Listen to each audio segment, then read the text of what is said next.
Na medewe kwa Asante mabosumi mienu munye emrantie ne mabawa kwa mo moba mani mumiensa na nipa bonfa bu muto komom agye musika ani enyan enam so amamantam no mpanyefo ahwe bambo nsem so ene abedweko no wo mo ayire bambo mu pampe ewo hono ewo sansem no ho nipa bonefo a wo mo twe atu ne sekan si wona moba mo ne so Asante mantem ha agye nsika saje won kwa ade a yesi afi mu ama ne homne so ewo Asante mantem ha no nipa be semiensa na akromfoi atwe tu agye nsika saje won kwa afro mu nsem a ade ehu abeto wona moba mo ne so ewo Asante mantem ha eno aka ho bi ama Dr. Frank Makohina woye mantem ne so afo akire kwan a wo fa so esisa ne meya the bounty ato omo amudi sanity so say we yatemamuni na uni information concern no mom dia wudi afabra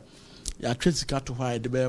reward na timi abo bi police visibility ya sa redeploy police in strategic areas betimi aboama obi kura adwembone woni tirima obi say police any abre no they will stand down on most of these things. They are also a momo for na do mujuma no. I was here more safety training any workshopper police for any security services in between no makasa with motorbikes in register you know because most of any ma akokosu na motorbikes in register you know and only who so mo dey ye sa na man na ewobra National Commission on Small Arms and Light Weapons ombeye omunhyiamudie ewa Asante mantem ha esere mantem so afo se won ta won achi se de be ya bonfo sama ekoso no obetu asem eno ne ka ho bi ema acting secretary ema Small Arms Commission Dr. Adam Bona wo kire kwan ya wo fa so agi tu a emfamra kwan so nyina afri nkofo nsem.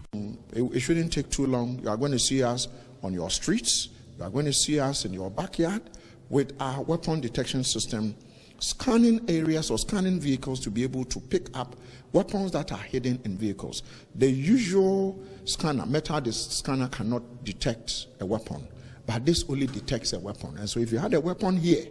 in this building, in this hotel, wherever this weapon is,